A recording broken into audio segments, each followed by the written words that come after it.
Welcome to the Game Day preview. I'm Matt Gashk alongside Brian Dunseth. Real Salt Lake facing the Philadelphia Union in their first home match of 2015. And Brian, this is a much different Union team than the one that finished last year 1-3-3. But are they better than they were at the end of last season? Yeah, I think that's to be determined. When you look at the changes in the offseason, Zach McMath goes on loan to Colorado Rapids. You got Amobi Okogo going down to Orlando City. They bring in Steven Vitoria, 6'5" center back, give him that size, that presence, a little bit more bite.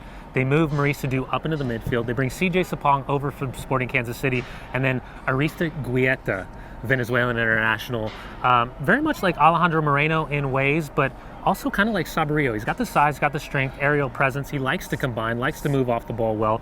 So it'll be interesting to see how the Philadelphia Union go throughout the course of the year. And looking at Maurice Adu, U.S. internationals, played a bunch of years over in Europe. Now he's kind of stuck between positions. Last year he played a lot of center back, played a lot of center midfield.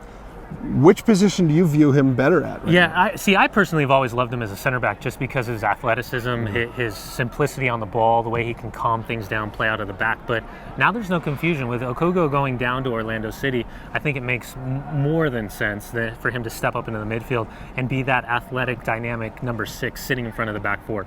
Vitoria, the defender they brought in, if they don't bring in that type of defender, I don't think that maybe it's that move that we see, that push in the midfield. But listen, he's proven himself. It's one of the reasons why he had a big money move over to Europe. It's why he was so successful at Glasgow Rangers.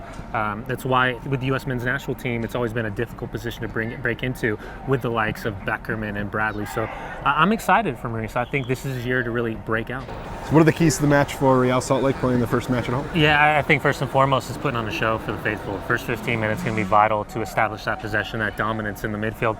And then most of all, just kind of like what we talked about against Portland last week, finish your chances. With the athleticism across the back line for the Philadelphia Union, that size and strength with that addition of Vitoria, you're not going to get a lot of clean looks. So movement off the ball, good early service. And if we can see Javier Morales do those little cutting balls like he did to Almas Garcia, you can see some great opportunities in the final third for Real Salt Lake. We see the record here at home. We see how the team plays here.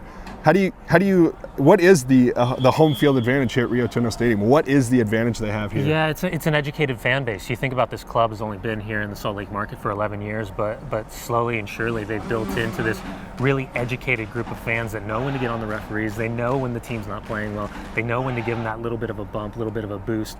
And I think this year, outside of selling out games, now it's about just getting here a little bit early, getting here during warm-ups, filling up, and getting that momentum behind the fans. Kickoff's at 7:30. Get here well early and make sure you're wearing your red, Real Salt Lake fans. The match will be on KMYU for those not lucky enough to be in attendance.